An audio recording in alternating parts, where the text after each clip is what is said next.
Assalamualaikum, saya Sylvie Syablani, NIM 2244198. Pertanyaan pertama, apakah AI bisa membantu dalam pemasaran? Berikan contoh nyata bagaimana AI digunakan dalam kegiatan pemasaran untuk meningkatkan efektivitas dan efisiensi. Jawabannya, AI ini sudah menjadi alat yang sangat berharga dalam dunia pemasaran modern. AI ini bisa membantu dalam berbagai aspek pemasaran, meningkatkan efektivitas dan efisiensi. Contoh penggunaan AI dalam pemasaran ialah yang pertama, personalisasi. AI ini bisa menganalisis data pelanggan secara mendalam untuk memberikan rekomendasi produk yang sangat relevan.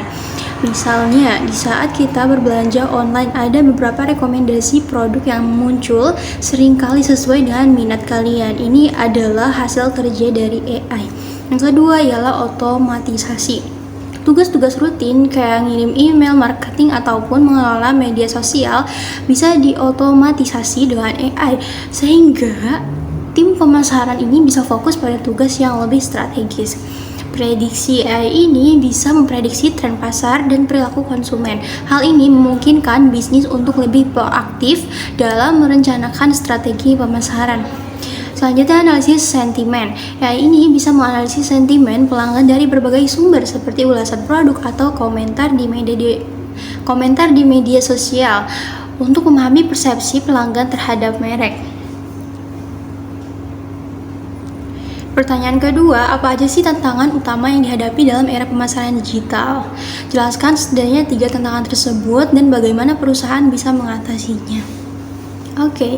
Era pemasaran digital ini menghadirkan banyak tantangan, diantaranya persaingan yang sangat tinggi. Jumlah pesaing di dunia digital sangat banyak, membuat perusahaan harus bekerja lebih keras untuk menarik perhatian konsumen. Perubahan perilaku konsumen. Perilaku konsumen ini terus berubah seiring dengan perkembangan teknologi. Perusahaan ini harus terus beradaptasi dengan perubahan ini. Privasi data, regulasi data yang semakin ketat menjadi tantangan tersendiri. Perusahaan ini harus memastikan bahwasannya mereka mengelola data pelanggan dengan bertanggung jawab. Cara mengatasinya ialah fokus pada pengalaman pelanggan, bangun hubungan yang kuat dengan pelanggan atau customer melalui pengalaman yang positif. Yang kedua, data-driven marketing. Gunakan data untuk membuat keputusan yang lebih baik dan lebih relevan. Ketiga ialah konten berkualitas. Buatlah konten yang menarik, informatif, dan relevan dengan target audience. Pertanyaan ketiga, bagaimana konsep pemasaran telah berevolusi dari sekedar aktivitas menjual barang menjadi sesuatu yang lebih kompleks seperti saat ini. Jelaskan tahapan-tahapan utama evaluasi pemasaran dan faktor-faktor yang berkontribusi terhadap perubahan tersebut. Konsep pemasaran telah mengalami evaluasi yang signifikan dari sekedar menjual barang menjadi membangun hubungan jangka panjang dengan customer. Tahapan utama evolusi pemasaran ialah yang pertama, produksi massal. Fokus pada produksi barang dalam jumlah besar tanpa memperhatikan kebutuhannya konsumen. Yang kedua, sales oriented. Menekankan pada penjualan agresif untuk menyingkirkan persediaan. Yang ketiga ialah market oriented, memfokuskan pada kebutuhan dan keinginan konsumen. Yang keempat ialah relationship marketing, membangun hubungan jangka panjang dengan customer. Yang kelima ialah digital marketing, ialah memanfaatkan teknologi digital untuk mencapai audiens yang lebih luas. Faktor-faktor yang berkontribusi pada perubahan ini ialah perkembangan teknologi, globalisasi, dan perubahan perilaku konsumen. Teman-teman, pertanyaan yang keempat ialah apa saja sih faktor-faktor utama yang mendorong munculnya dan perkembangan pemasaran modern? Sebutkan dan jelaskan minimal 3 faktor yang berperan dalam evolusi pemasaran modern. Faktor-faktor utama yang mendorong munculnya dan perkembangan pemasaran modern ialah perkembangan teknologi. Munculnya internet, media sosial, dan perangkat mobile sudah mengubah cara kita berinteraksi dan mengkonsumsi informasi. Kedua ialah globalisasi. Pasar semakin terbuka dan global sehingga perusahaan harus bersaing di tingkat internasional. Yang ketiga ialah perubahan perilaku konsumen. Konsumen ini semakin cerdas dan mempunyai akses informasi yang lebih mudah dan cepat. Mereka menghargai pengalaman yang lebih personal dan relevan. Pertanyaan kelima, siapa saja tokoh-tokoh penting yang sudah memberikan kontribusi signifikan dalam sejarah pemasaran? Sebutkan dan jelaskan peran serta kontribusi minimal 2 tokoh dalam perkembangan ilmu pemasaran. Beberapa tokoh penting dalam pemasaran ialah yang pertama, Philip Kotler, dikenal sebagai bapak pemasaran modern.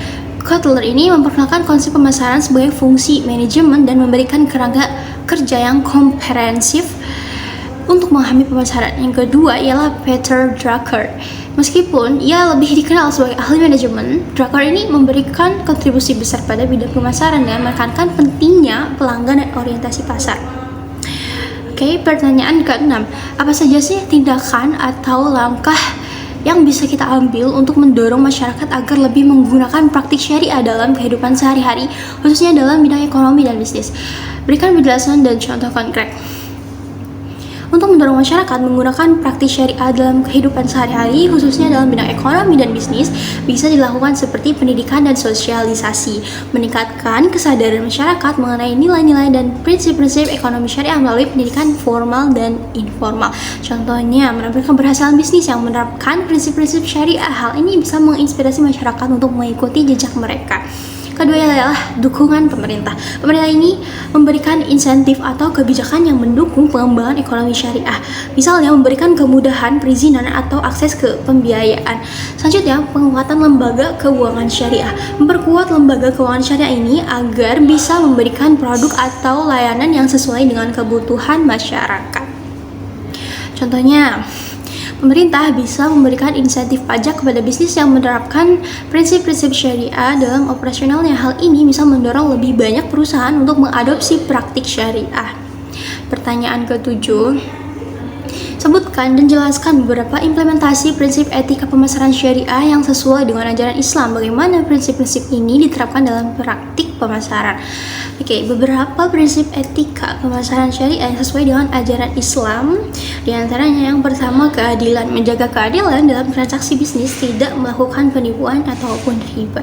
Yang kedua ialah kejujuran. Selalu jujur dalam memberikan informasi kepada konsumen, tidak menyembunyikan kekurangan produk atau layanan. Ketiga ialah amanah, menepati janji dan komitmen, tidak melakukan tindakan yang merugikan pihak lain. Yang keempat ialah kualitas, menjamin kualitas produk atau layanan yang ditawarkan, tidak menjual barang cacat atau tidak sesuai dengan spesifikasi. Prinsip ini bisa diterapkan dalam praktik pemasaran dengan cara yang pertama, transparansi, memberikan informasi yang jelas dan lengkap kepada konsumen tentang produk atau layanan yang ditawarkan, tidak menipu, tidak melakukan tindakan menyesatkan konsumen seperti memberikan informasi yang palsu ataupun menyembunyikan kekurangan produk.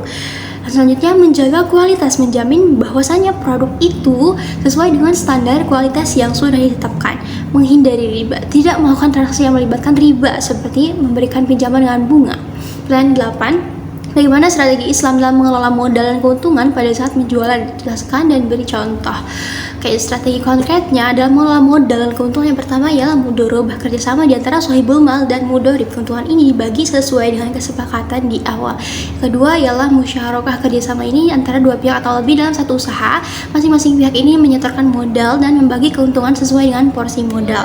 Yang ketiga ialah murabahah, penjualan yang menyebutkan harga pokok dan keuntungan.